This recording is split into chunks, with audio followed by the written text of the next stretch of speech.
The hard-hit live entertainment business thrown a lifeline. $15 billion has been earmarked for the industry as part of the stimulus bill. Those who work in the business hope that it's enough, although it's probably not. Joining us right now is Michael Strickland, Bandit Lites chair and founder. And Bandit Lites is a lighting company that specializes in live events. Michael, it's good to see you again. Thank you for joining us.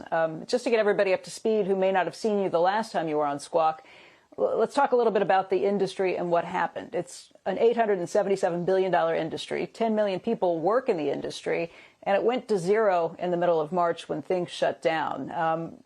You've been before Congress. You were asking for some of this money. What do you think about what happened with the stimulus bill? Becky, thank you and Squawk Box for having us today.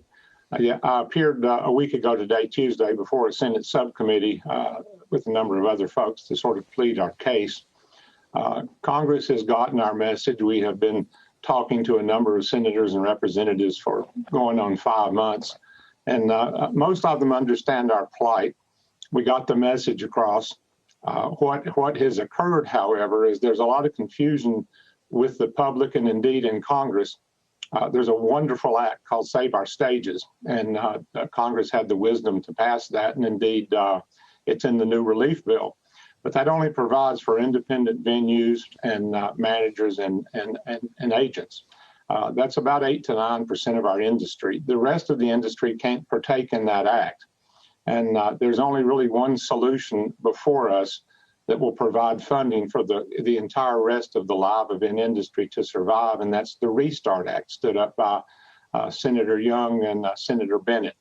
And that allows not only entertainers, but any small business that has been put in a position of failure to obtain a 7-year loan at low interest rates that will enable you to survive. And the big problem for live entertainment and live event companies, our balance sheets are battered, our profit and loss statements are negative, and we have no income stream. We have not worked since March 13th, and we will not work until June or July of this next year. So unlike our friends in the restaurant business, who indeed have been troubled. Some are bad, some are good. The restaurants are kind of all over the board, but the restaurants have become the media darlings. You can't turn on a news show that doesn't plead the case of the restaurant industry.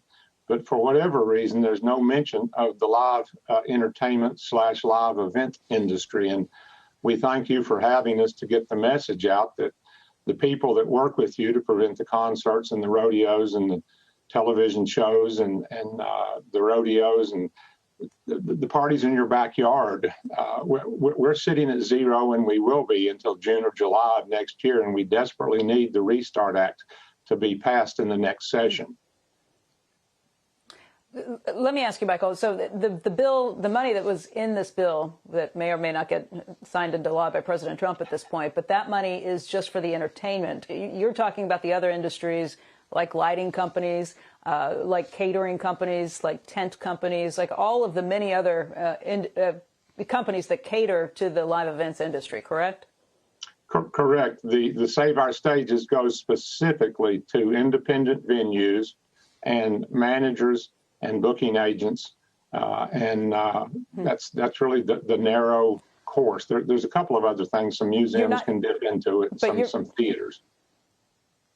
But you're not looking for handouts on this. You would like a low-interest loan, correct? Not grants to be given out? Correct. The Restart program would provide us with a 7-year low-interest loan, probably going to end up at about 1%. The key to it is there's no payment in year one, which is necessary for the survival of this industry. Not some of the companies in this industry, but virtually all of the companies within this industry.